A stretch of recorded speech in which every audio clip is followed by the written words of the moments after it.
Good afternoon, everyone. Thank you for coming today. It's a nice crowd. We appreciate you making the effort on a Sunday afternoon. I just want to welcome you to the Wellesley Historical Society's speaker series. This series is made possible by our generous sponsor, Christine Meyer, and today is presented in partnership with the Wellesley Society of Artists and Wellesley Free Library. So may you please welcome Nancy Trevis, the president of the Wellesley Society of Artists.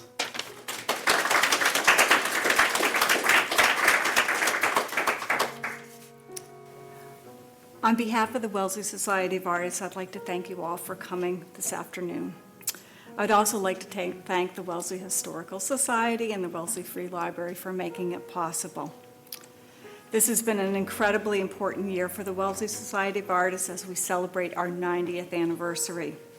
It has taken a dedicated community of artists over decades to ensure that the arts continue to strengthen the cultural values in our community. While the majority of the WSA membership is artists, we also welcome associate members who enjoy the arts and want to support the arts in our community. We believe that art is for everyone, and making it a part of our lives enriches our well-being, whether you are an artist or an observer of art, and we're all observers. So if you'd like to be added to our mailing list to hear about our programs, we have a sign-up list right over here on the table.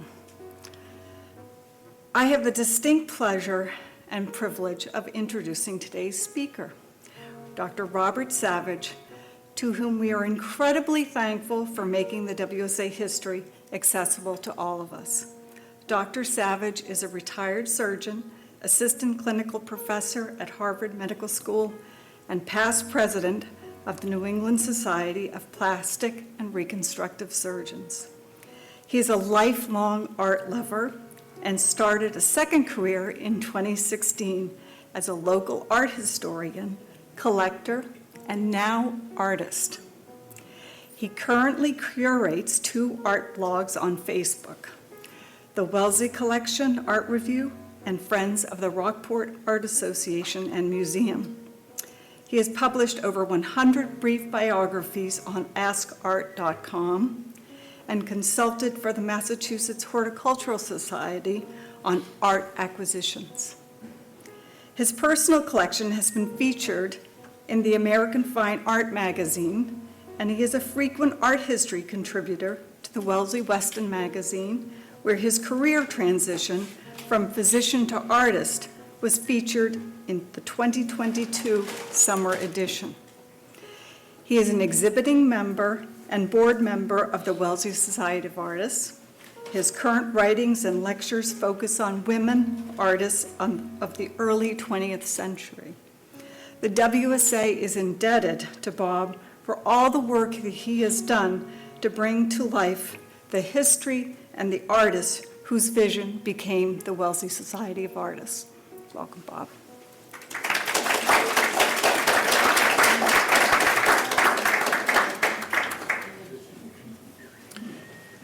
Thank you all for coming. I'd like to thank the Wellesley Free Library first for hosting this event and for all they do for the fine arts around the great community of Wellesley. I also want to thank the Wellesley Society of Artists for allowing me to speak. A couple of years ago, when I decided to apply to try to become an exhibiting member with the Society, I was a novice painter and I was just doing it somewhat on a lark, and I got a beautiful letter one day from Nancy saying, "You're in." And I thought, holy crap, did they even look at my paintings that I sent them? I said, what's wrong with these people? It reminded me of a joke from the old comedian Groucho Marx, who said, I'm somewhat reticent to join any organization that would choose me as a member. And finally, but not last, thanks to the Wellesley Historical Society, and especially Taylor. Taylor and I have worked on at least a half a dozen significant projects over the last 5 years or so, and I appreciate her help each and every time. And I think it's also a beautiful cross-pollination between the Historical Society and the Arts Society, because the Historical Society preserves and cares for many pieces of artwork and archival material of the most important founding members of the Wellesley Society of Artists. So there's a beautiful treasure trove of material within the Historical Society, which I tapped into in preparing these talks. So I'm really excited to be here this morning. As Nancy said, I'm a retired surgeon. You know, when you're being trained to be a surgeon, you're trained to be calm, kind of, even keel, maintain your cool. You don't want to get too excited. But now that I'm retired and I'm in the art world, I'm really excited to be here today.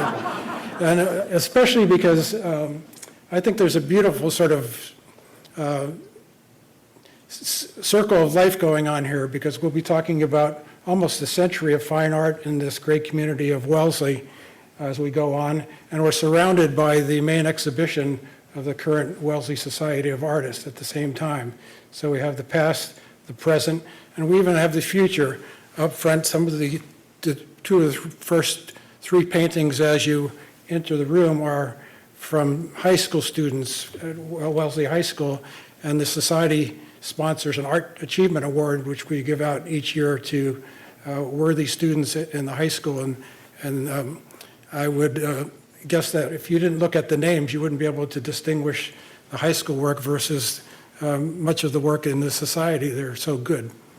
So if you're home watching your television, if you're either watching a movie or you're watching a series on TV, if it's a popular show, then they also have to make a sequel, and they have to then make a prequel to make more money. So I thought we'd start with a prequel of the Wellesley Society of Artists. And what I mean by that is you could make an argument that we're older than our 90 years. Officially, the Society became to be as an official organization in 1933, i.e. the 90 years.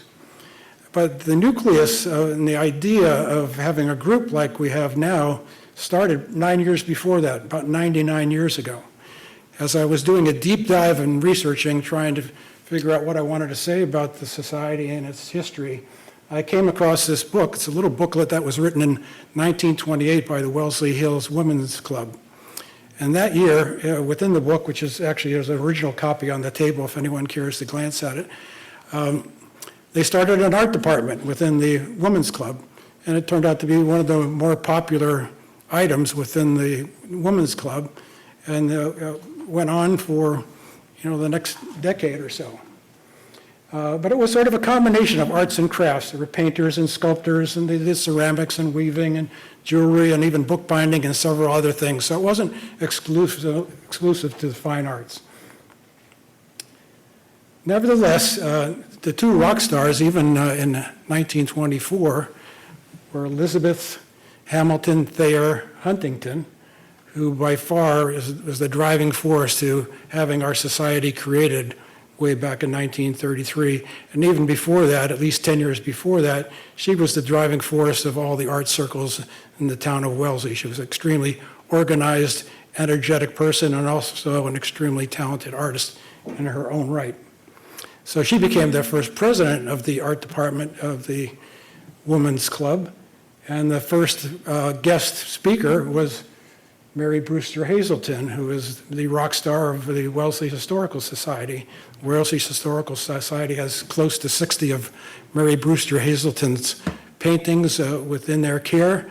Mary Brewster Hazelton, we'll talk a little bit more about her later, but in a nutshell, none other than John Singer Sargent said that Mary Brewster Hazelton was one of the best portrait painters of her entire era. So that's how good she was. So we're moving on to another character. This is Theo Alice Ruggles Kitston. And she was a member of the Women's Club, but she was a sculptor. And she presented there with the Women's Club and so on and so forth. And after the artists, meaning the painters and the sculptors, had been doing this for a while, Theo was sort of instrumental in saying, we need something a little bit different, something more specific for our needs, better places to exhibit and strut our stuff and discuss things and exchange ideas. And they started sort of having a nucleus of an idea of forming a formal society. So Theo was sort of instrumental, along with Mrs. Huntington and Mary Brewster Hazelton, in terms of starting to think about eventually breaking away from the Women's Club and starting their own art-related society. Now, Theo had a very interesting personal history. She was a child prodigy in terms of drawing and painting and playing with clay, and her mother realized that, and she thought, well, this is something that we want to foster and expand. So at this point, Theo was probably 13 or 14 years of age, and her mother sort of shopped her around to all the main art schools in the greater Boston area, and everybody turned her down, not because she wasn't skilled enough, but some said she was too young. Other people hypothesized it was also because she was a female, and they didn't really encourage young women getting their hands dirty in those days. But nevertheless, her mother persisted, and she got some advice from someone at the school, said, well, you need to get her a tutor. So she found Henry Kitson, who was a rising star sculptor, to tutor her.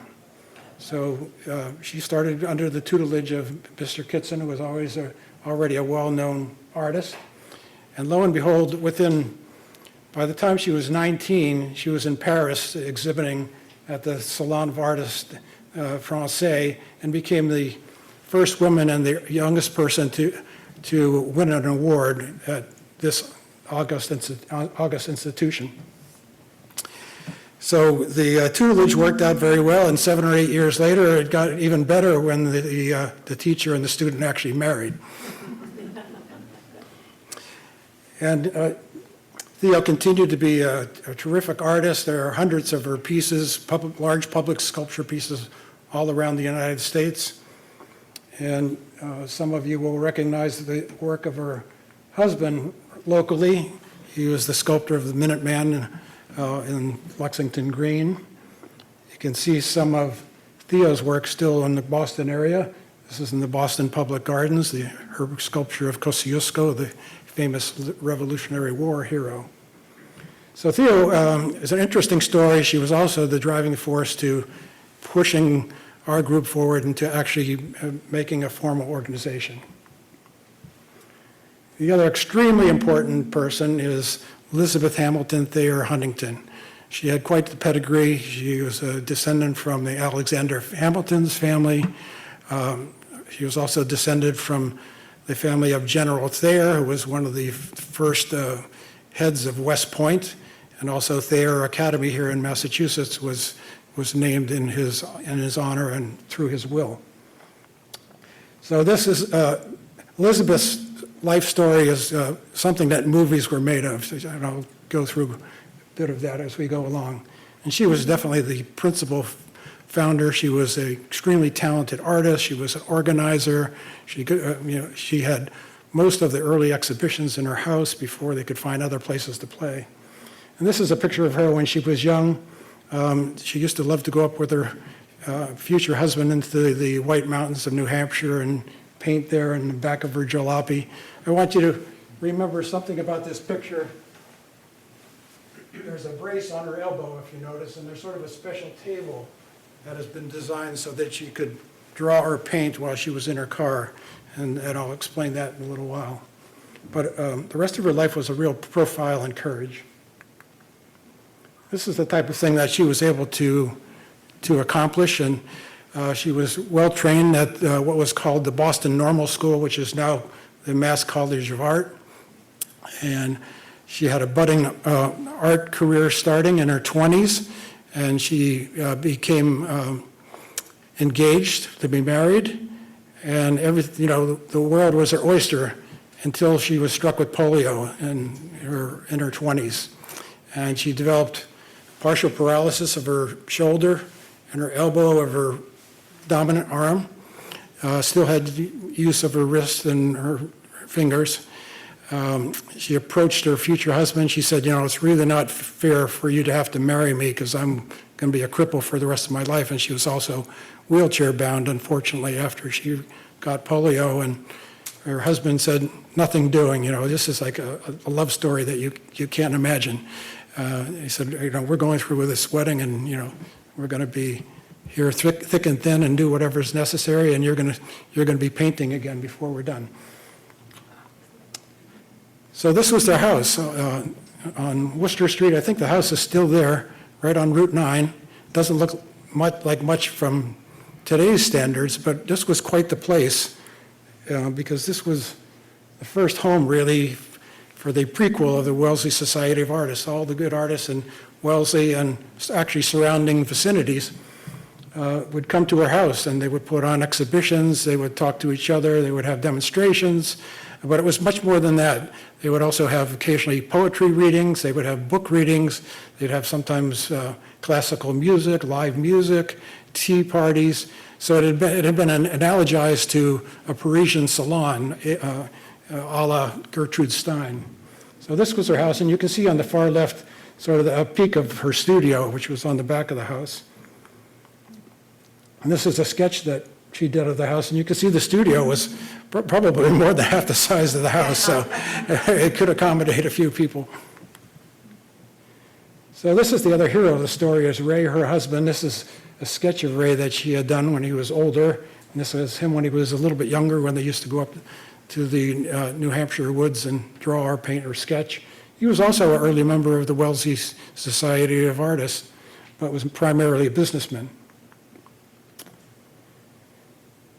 So after a while, she needed some therapy and so on and so forth. She was very depressed because she felt she would never get back to her painting, which was all of her life up to that point. And she had a really good cheerleader with Raymond, her husband. Literally, when she was first recovering, he used to physically support her forearm so that she could paint and draw with just her wrist and hand. And ultimately, they had various braces, and he made special drawing boards for her so she could continue in spite of her disabilities. And he was always encouraging her, and she never got her confidence back that her work was good enough. So one day he loaded a bunch of her paintings in his car, and he drove down to Newbury Street, and there was a well-known gallery at the time, Dahl and Richards, and dropped 10 or 20 paintings, and they said, yeah, these are terrific. They sold out immediately.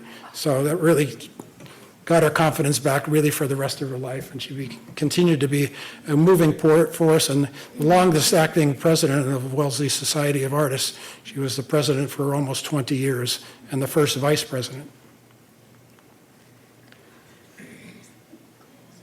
This is an example of a still life that she's done that's now in the collection of the Peabody Essex Museum.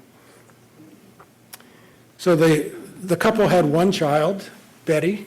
Her name actually was also Elizabeth Huntington, which got pretty confusing because she got to be a pretty darn good artist herself. So normally she was known as Betty, but if there was an exhibition or some PR done or newspaper things, she became known as Elizabeth Huntington II, which I thought was interesting. So you saw her in the Boston Globe, they had to distinguish her from Mom. And she became quite the artist herself and was a long-standing important member of the Art Society, including being a secretary-treasurer. Many times painted in a charming folk-like style. You probably recognize this as Wellesley Square in the early 1940s. And this and another picture that you'll see later on are also in the collection of the Wellesley Historical Society.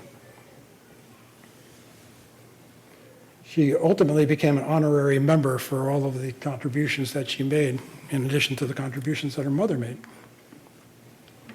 So we're moving along with the end of the prequel. So around 1930, a few people, probably Theo and Elizabeth and one or two others said, well, where are we going to go? Where are we going to show our stuff? And they said, well, Wellesley College, maybe. But they were very pessimistic. They said, they're probably not going to be interested in that sort of thing. And I don't think Elizabeth was particularly shy, although I did not know her personally. I think that she probably learned the old saw that if you don't ask, you don't get. So they approached the Wellesley College art department, and to their great surprise, they were welcomed with open arms. And it was not yet the Wellesley Society of Artists, but it was pretty much the core same artists that eventually became founding members of our society. That started in 1930 with their first exhibition at Wellesley College. And the townsmen in those days, and this is also an excuse for me to say Happy Thanksgiving to you all. This is a townsman a few decades behind. The townsman was very proud. They had big headlines. They were very proud. They said Wellesley, in addition to being an educational, civic, a philanthropic, and social activity hub, it can now add the advantages of an artistic community as well. And there was also a bunch of rumors going around that maybe a more formal organization might be in the offering in the near future. So this was the very first exhibit in 1930, pre-WSA's first exhibit. And if you notice, this is an important point, the artist of Wellesley and vicinity. Some people say, well, what is the Wellesley Society of Artists? It sounds like a stuffy, closed club or something like that. But even from the very beginning, even before it was a society, it welcomed artists from all the surrounding suburban areas around Boston. And today we have members not just from Wellesley, but pretty much everywhere, even some from out of state, I think, Nancy, don't we? So they convinced them, the Wellesley College to cooperate with their exhibitions, and the Farnsworth Museum there became the principal site for the early WSA exhibitions. And that continued for, approximately 25 years into the 1950s, when they were sort of mothballing the Farnsworth at that time and moving their things and other priorities to different locations. And then the relationship sort of slowly broke down in that transition. So there were only 13 founders when 1933 came along. The first president was Charles Aiken, who was a very important artist and organizer. He held studios both in Wellesley and in New York City. He was trained at the Boston Museum of Fine Arts School, which you'll hear a little bit more about in a minute. And he became an important national figure. He was the head of what is called the Allied Artists of America organization out of New York City. He had a gallery in New York City that he used to promote other artists' work, in addition to running the Wellesley Society of Artists for the first 8 or 9 years with the help of Elizabeth Huntington. He was an expert oil painter, but he also invented a unique technique where he figured out how to make a print of a cement mold somehow. So I wanted to talk a little bit about the School of the Museum of Fine Arts.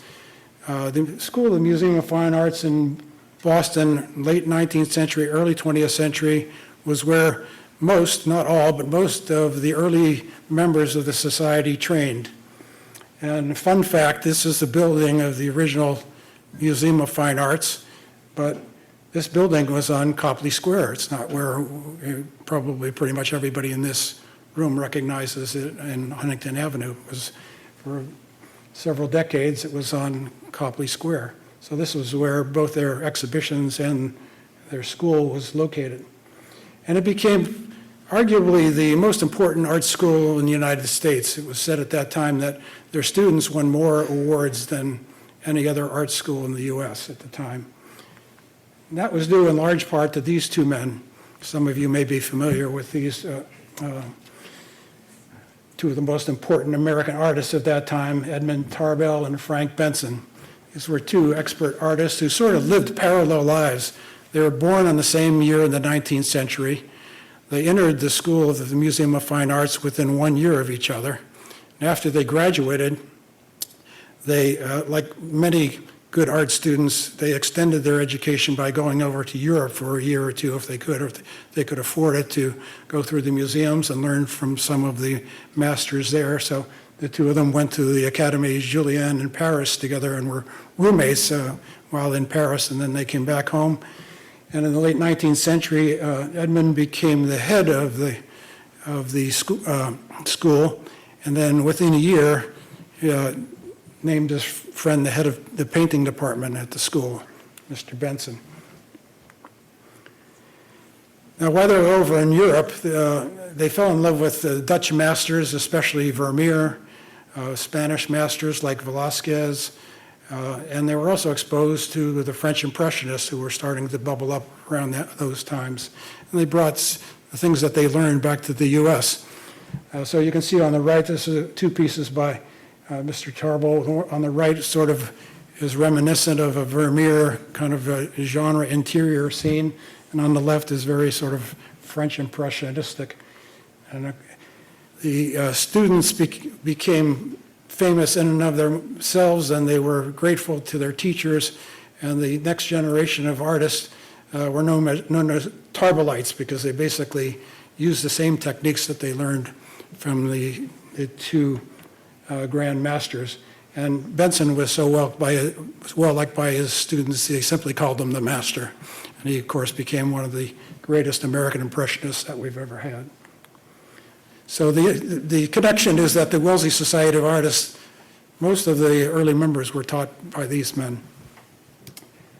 So one of my personal favorites is Mary Brewster Hazelton, who now lives at the Wellesley Historical Society.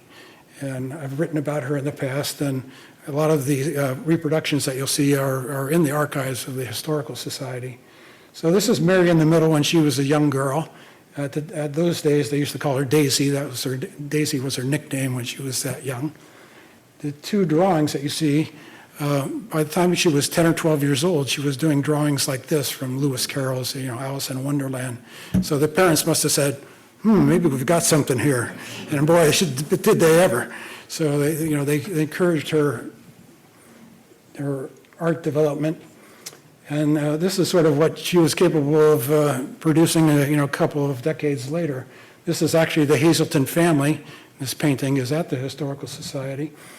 She had two sisters on the left. Her father was one of the early physicians here in the town of Wellesley, and he was an early pioneer in mental health. He actually ran a couple of asylums before he moved his practice to the town of Wellesley. Kind of interesting and coincidentally, their home was immediately adjacent to the future Wellesley History Center on Washington Street. It doesn't exist there anymore. It still exists. It was put on a jack on a truck and driven over by Mass Bay College. So their original house still exists, but not in its location next to the Historical Society's property. She also had a brother who was an interesting fellow. He was the president of his high school class here in Wellesley High School and went to MIT probably because his father, the physician, said, don't be an artist because you'll starve. Well, of course, like a lot of kids who are good artists, he didn't listen to his father, and he became a heck of an artist. He taught at the Rhode Island School of Design for quite a while. Then he moved to New York with his family and was a major artist illustrator in New York City, doing magazines, newspaper pieces, advertisements, war bond posters for World War I. So Mary Brewster Hazelton eventually also got to the Museum of Fine Arts School. This is her when she was at the school. They used to have these fancy costume festivals once a year at the school. And this is her in the costume. And she made quite an impression there. And now this is, if you went to the museum school in those days, this was not like going to a few weekend workshops or going there in night school while you were doing something else. This was a 6 or 7 year process to actually graduate from the Museum of Fine Arts. So this was, and most people didn't end up completing their diploma. But Mary Brewster Hazelton completed her diploma, and she was so good they immediately asked her to join the faculty. So she stayed on the faculty of the school for a few years until she got a long-term studio at the famous historic Fenway Studios, where she painted shoulder to shoulder with people like Benson and Tarbell for the next 30 years. Now, while she was studying and working at the school, the Page family developed for the first time a traveling fellowship, which gave a worthy student a generous stipend so they could spend a couple of years in Europe for going through the museums and talking to the artists over there. And the very first year that they offered the traveling fellowship, who won? Of course, Mary Brewster Hazelton, our star. Another big artistic coup that she pulled off in her early career, perhaps the most prestigious place to show your wares in those days was the National Academy of Design. So they had a famous award that everyone coveted, the Hall Garden Award. But up until the year that Mary submitted a painting, it was only offered to men. So you couldn't apply to try to receive the award until that year. So the very first year that it was available to have candidates who were both male and female, who won? Mary Brewster Hazelton. So she was quite something. Now, some of you might not be familiar with her. So, oh, she's an interesting character, but probably you know a little bit more than you might think. Anybody who's been in the library probably is familiar with the portrait of Mr. Honeywell, which lives on the stairs between the first and second floor of the library here, and also is cared for by the Historical Society.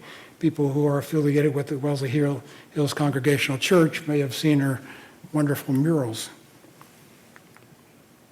This is her kind of at the height of her power.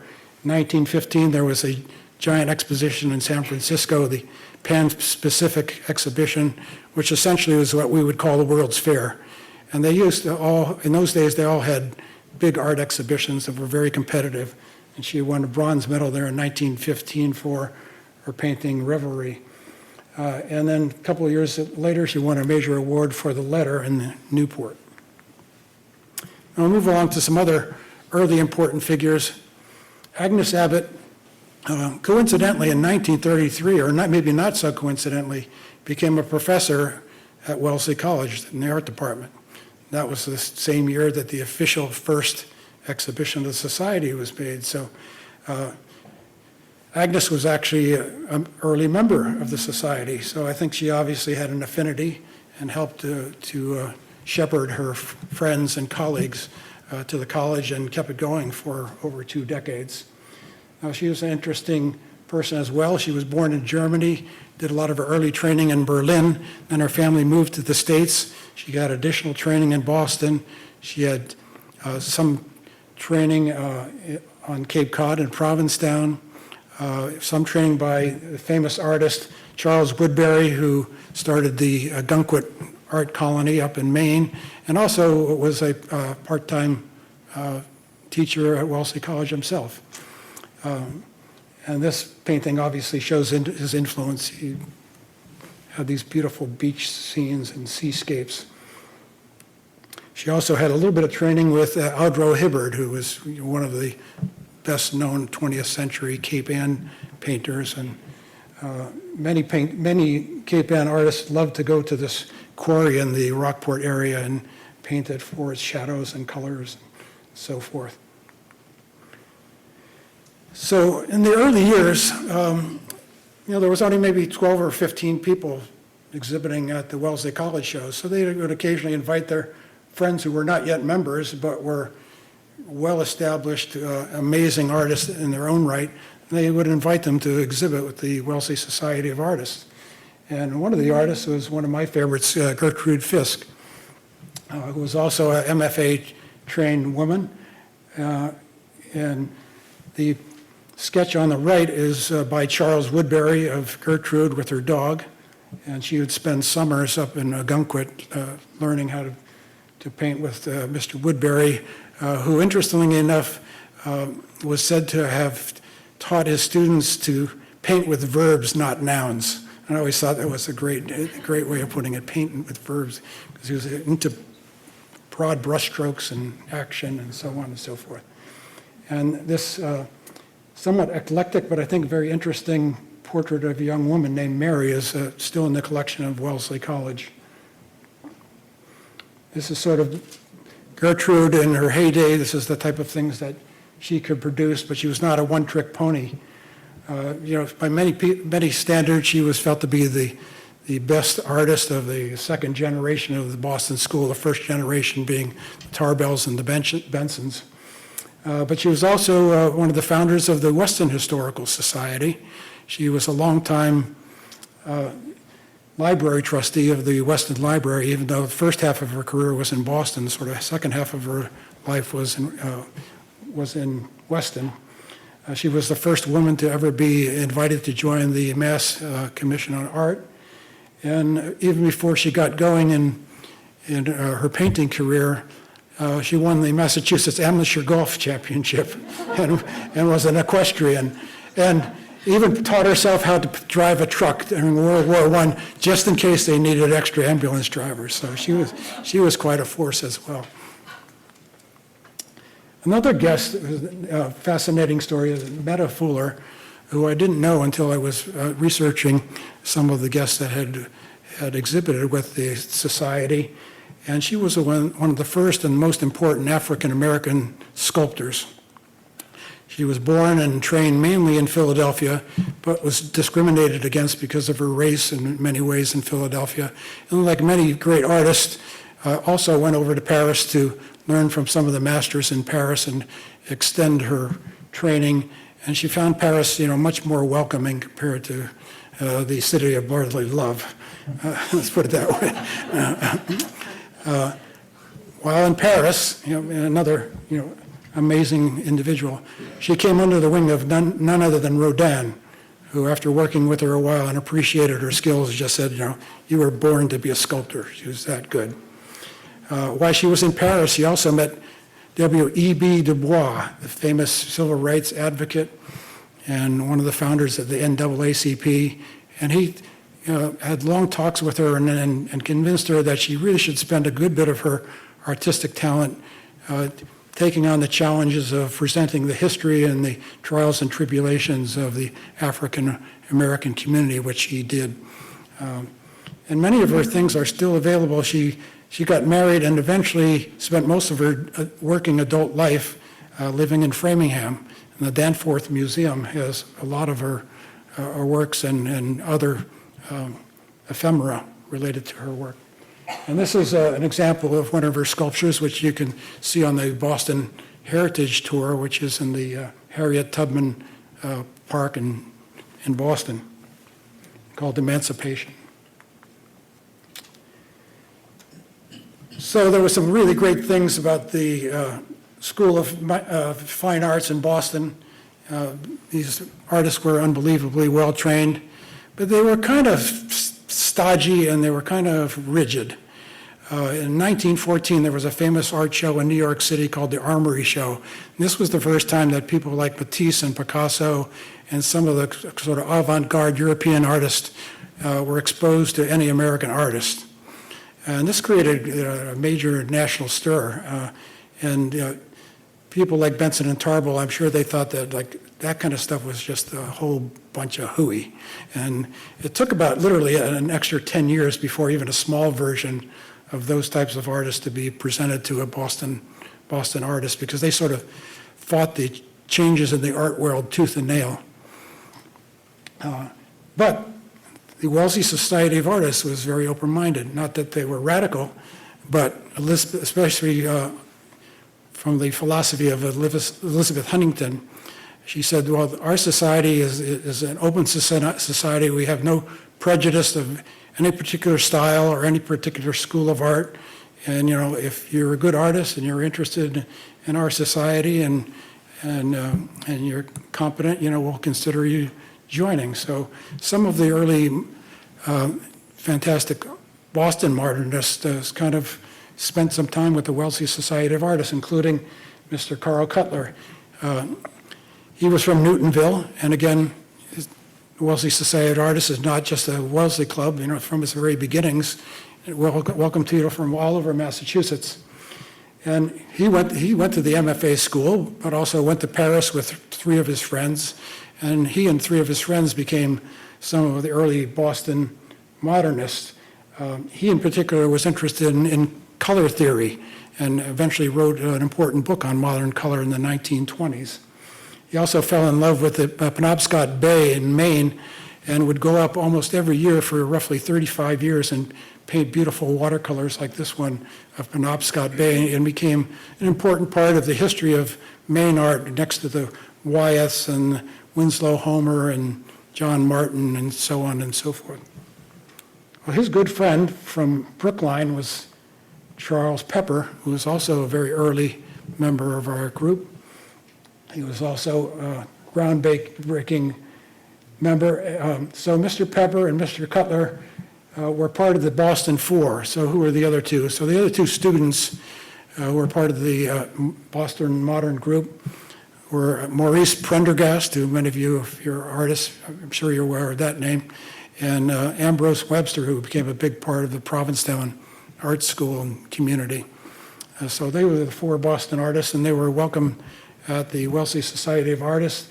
And Mr. Pepper brought that with him. He became the director of two important art clubs in Boston, and he made sure that if a person was competent, that their modern paintings could be exhibited at the same time as more traditional realistic ones.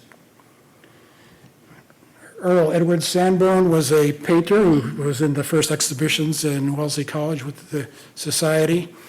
And then he met a man named Charles Connick, who was probably the world's premier expert in Gothic stained glass making. And he was tutored by Mr. Connick and sort of shifted gears from his painting career to making these exquisite stained glass materials. I think he is a good example of sort of the versatility of some of the many members of the Art Society. And he went on to produce these gorgeous windows at Boston College, Trinity College, the National Cathedral in Washington, among many other places. So we're moving on towards the middle of the century, the Depression era and World War II. And the Depression era was not kind to a lot of artists. A lot of artists just stopped painting, or they painted on the side and tried to get some other work if it was available during those days, and just sort of tried to make do as best they can. On the other hand, the Wellesley Society of Artists kind of still forged ahead. They had their first exhibition in the 1930s for younger people at Dana Hall in 1936. The exhibits at Wellesley College continued, but were somewhat less frequent during the war for obvious reasons. So the society has always been big into philanthropy, and they sort of changed their focus in addition to the exhibitions, put some of their energies into various philanthropic endeavors, including trying to help the Red Cross for World War II efforts. They financially sponsored a large number of orphans who were displaced by war in China. They started scholarship funds for Wellesley High School students who wanted to extend their art education afterwards. And they would give annual donations to the college in sort of a thank you for helping the society out. And interestingly enough, one year as a special thank you, they gave this original Picasso print, which still is in the Davis Museum collection. So this was sort of the World War II era at Wellesley Square. This is Betty Huntington, the daughter of the star of the show, Elizabeth Huntington. And you can see the Red Cross on the right, which is part of the things that we were talking about before. On the left, you see what now we would call the DePrisco building and where the Cafe Mungal is. And it doesn't look a whole lot different except for the cars and maybe a little more parking. So moving forward to sort of the later part of the 20th century, one of the really important figures was Margaret Fitzwilliam. I didn't know her personally, but speaking to others that knew her, felt that from the very start she was one of the most caring and generous people that they've ever met, in addition to being a world-class artist. So she was well trained at Case Western in Ohio, went on to get a graduate degree at Yale and a Carnegie scholarship, eventually found her way to Wellesley, where I think she spent roughly 60 more years painting away with the Wellesley Society of Artists. She was briefly the president in the 1970s, and then in the 1990s, when the society needed an experienced hand to kind of roll up their sleeves and help out, she took over the reins again and became sort of the second longest contributing president that the society ever had. She won awards down in Boston at the Wellesley Society. Our organization still gives an annual watercolor award in her memory. And during her lifetime, she had exhibitions the Cordova Museum, the prestigious Boston Guild of Artists, the Cleveland Museum, and Federal Reserve Bank. So after the society was no longer had space at the college, we had to look for more places to exhibit. So over the years, that included a whole bunch of places: Babson College, Mass Bay College, Wellesley Junior High School, when there still was a junior high school, multiple local banks and stores, all the branches of the Wellesley Free Library and the Maugus Club. Nowadays, this has become our favorite place. The Wellesley Free Library main branch has been unbelievably supportive to our society and to art in general. You may have seen the new sculpture outside by Nancy Shern, the Make Way for Ducklings sculpture, which was just installed a couple of weeks ago. And if you look around, not only here in the Wakeland room, but you'll see art encouragement almost anywhere you can turn your head. So it's just a wonderful place. In recent years, we've also expanded from the library to other sites in Natick and Weston, and continue to look for and expand for new venues to have some fun. Also, into the 20th century, obviously, a sophisticated website and other online offerings started up with the society. This just is some examples of what the society does today. This is hanging one of the annual shows. Our friend Fritz is in the audience today. Thanks for coming, Fritz. I promised to show him a nice picture of him when he was so young and handsome.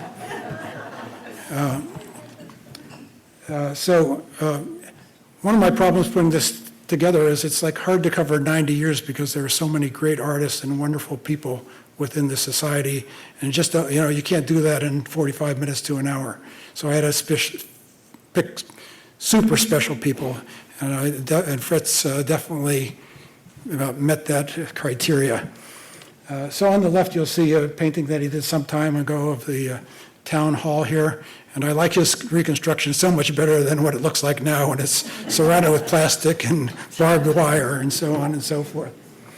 Well, Fritz had a wonderful, extremely important career in architecture, including, among others, portions of Logan Airport. And then he decided that he really wanted to follow his true love for fine art, and became probably an even better artist than he was a great architect. He became a president of the society, a member of the prestigious Boston Guild of Artists, and recently in the last few years has made an honorary life member for all of his contributions. He's many times given donations of his artwork for the benefit of the Wellesley Society, for which we're eternally grateful. Now, this gentleman, Roger Castell, I've never met, and I had in the talk, and I just learned, sadly, 48 hours ago that a couple weeks ago he passed away at age 92. And he was, and Nancy knew him quite well, and he was an unbelievably great artist and a beautiful human being, generous, humble, and he's going to be sorely missed. Here he is just a few years ago with his beautiful nature painting, Bluebird, for which he won first prize that year at our society show. But he's, in a way, he's kind of like Fritz. He had two careers. Before he started doing these beautiful pictures of animals and nature, which he loved, he had a very important career as an illustrative artist. And who can forget the Jaws poster, and probably one of the most iconic, most memorable movie posters that you can ever think of, in addition to having his hand in The Empire Strikes Back, and was a very important illustrative artist. And of course, my favorite, Doc Savage, the Man of Bronze.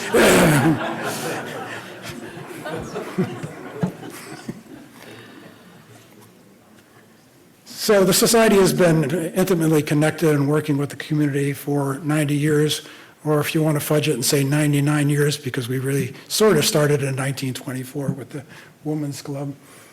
Has done a whole bunch of things. Recently, as I mentioned before, there is an annual award given to worthy Wellesley High School students, and on your way out, the two paintings that you will see on your left as you exit are the paintings of the two students that won this year's award from the Society. This year, we were very active in the Wellesley Wonderful Weekend, and many of the artists of the Society painted and donated scenes from around Wellesley, and they were auctioned off at Page Waterman Gallery for the benefit of the veterans and the Wellesley Wonderful Weekend. Shortly after that, additional artists donated their personal artwork to the Rotary Club's Taste of Wellesley, which is a wonderful program that they do to try to help out the problem with food insecurity in Wellesley and surrounding areas. Early on during the Ukrainian War, we had a special exhibition called Sunflowers for Peace, where artists in the Society all drew some sort of sunflower motif of their choice. They were all sold off to benefit humanitarian needs in the war in the Ukraine. And it goes on with collections for the Wellesley Food Pantry and many other worthy organizations. In 2015, obviously, the Society became a nonprofit organization, and therefore, everything that you see, all the exhibitions, demonstrations, lectures, critiques, so on and so forth, online programs, are all free and open to the public. Just like in World War II, during COVID, Nancy and her colleagues rolled up their sleeves and still put on Zoom exhibitions, and in year 2020, over 1,000 people saw the online only when live exhibitions were not available in those times.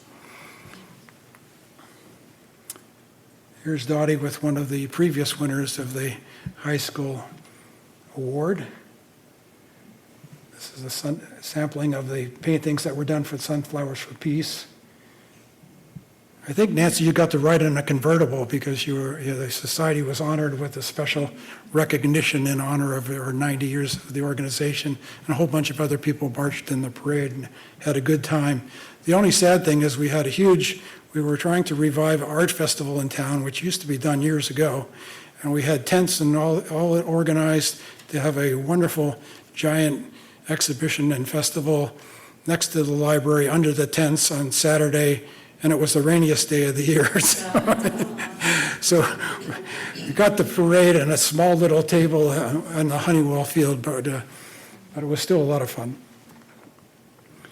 There was a fun, important exhibition about 5 years ago where Wellesley combined with the surrounding communities and with interesting collaborations with Newton, Needham, Natick, and Watertown, where artists from all 5 towns put on a gigantic exhibition in Watertown. We've collaborated with a whole bunch of other people. Garden Club, Art and Bloom, used to be a fairly regular event. We have an annual demonstration that is done jointly with the Needham Art Association, alternating between their site and our site with a well-known national or local artist. And there have been recent plein air events at Elm Bank, one of them by invitation of the prestigious Boston Guild. So in 2023, sort of in my mind, the excellence continues. And you see examples of some of the current members: Laura Maida, Yale Nichols, Elizabeth Fawcett, and Maria Babb. So there's still a whole lot of amazing art produced by the current members, in addition to the unbelievable history of the founding members. So things have obviously changed, and they're continuing to change. Before I started, Fritz asked me, well, what about the future of art with AI? And I almost had no answer for him, because I don't think anybody knows, and most of us feel for the art world is probably not going to be good.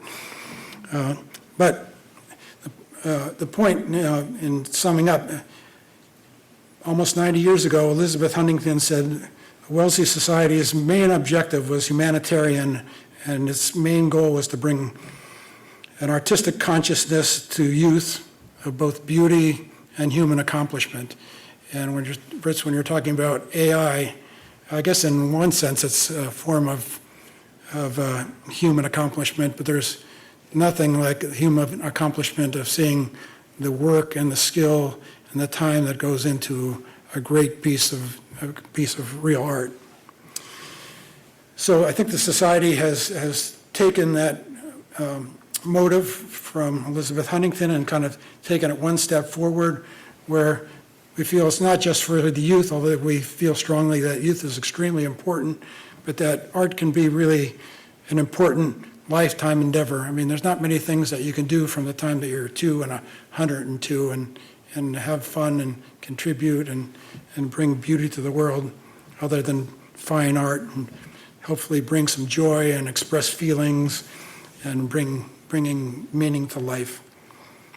So going forward in the future, the Society remains dedicated to bringing fine art to Wellesley, but also, as we've been doing for 90 years, its surrounding communities through its exhibitions, demonstrations, workshops, through philanthropic and other educational programs. So thank you very much for coming. I'm awake, I'm out of bed, I'm dressed. What more do you want? Maybe a couple of questions.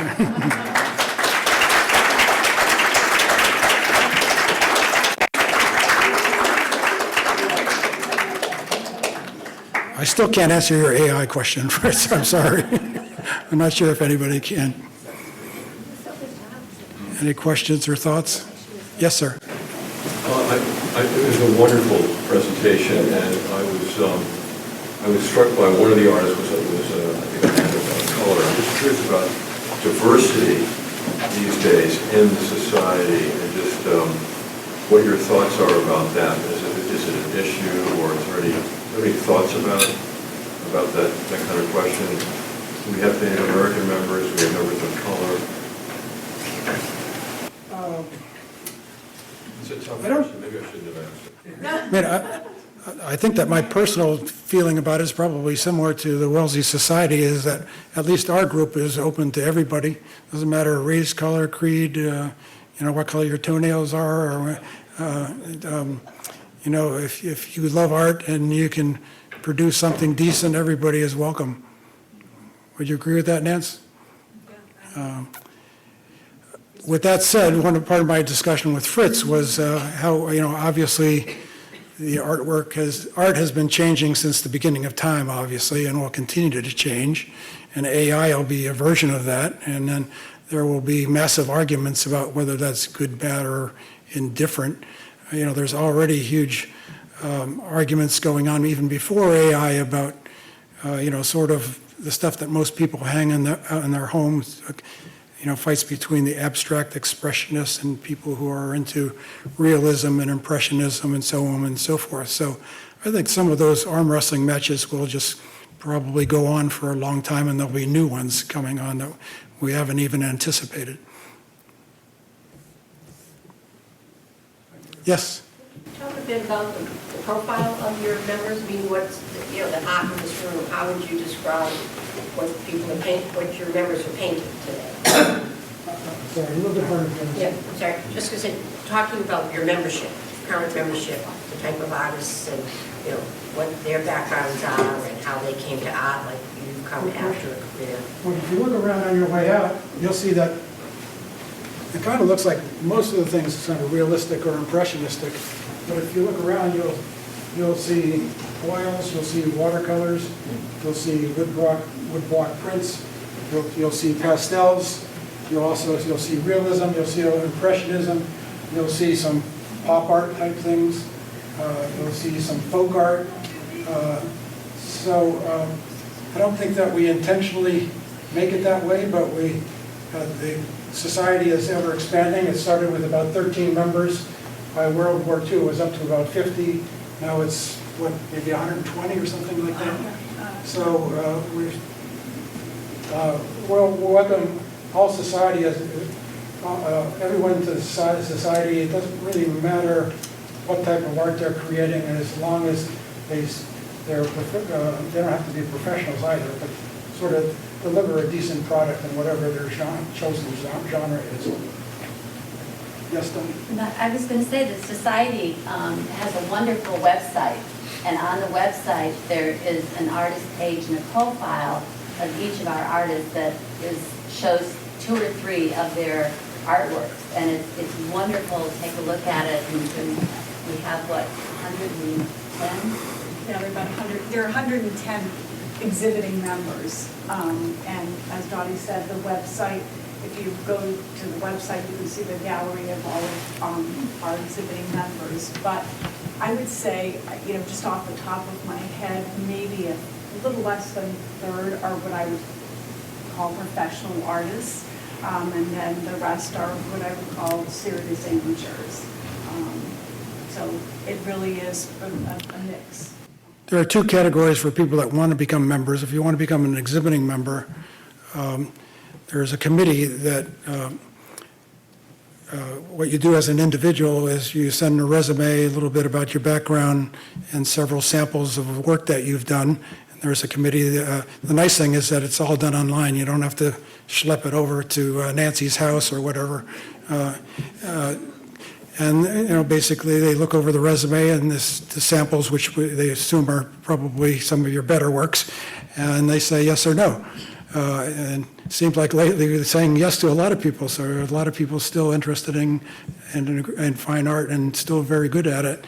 And then there's also an associate membership for people that are just starting out painting, or are just art history lovers, just like art in general, or they're artists, but they're a little bit shy and they're not quite ready to kind of strut their stuff in front of an audience. And that all can be found on the website, how to apply to either of those categories. Yes?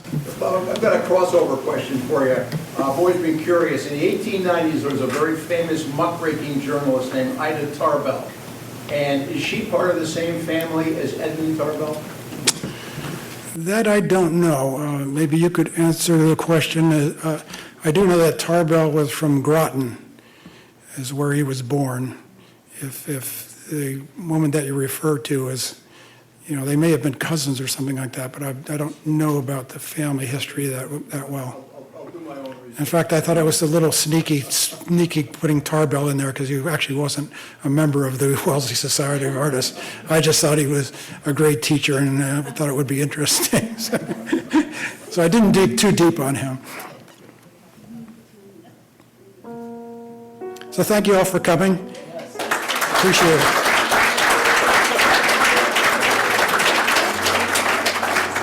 So before all you go, I have a couple announcements before you all go. Several art-related announcements. First of all, thank you, Bob, it was a terrific presentation. I just want to let you all know that in collaboration, not necessarily with Bob, but the society in general, so Betty Huntington, the painting, so the Wellesley Historical Society created a puzzle, and it's Black Friday for you guys today. So you can buy this puzzle, because I know you all have a puzzle fan in your family, and we have these puzzles here, and if you don't get them today, you can always get them at the Toll House. Second thing is Bob's written a history of the Wellesley Society of Artists, and that book is available also today. And it's also available at the Toll House. I also I'm sorry, long announcements today, but since this is the artist crowd, we are having a speaker in January. He's from Wellesley College, the art history department, and he's going to be talking about his book on John Singer Sargent. So I invite all of you to come in January. It's on our website.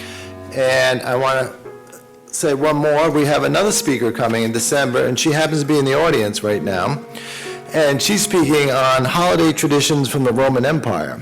So that's going to be on December 19th. And so Miss Caroline Murphy was sat back there. She's a PhD student at University of Michigan and a great personal friend of their parents and our children. So I hope you had a great time. We have cookies, water, coffee, and Bob's here. Do you have anything else? Just one other. The history of the society I don't get a penny from that. It all goes to the Wellesley Society of Artists, and a lot of it will end up going to next year's High School Achievement Award. Thank you. Thank you very much for coming, and have a great day.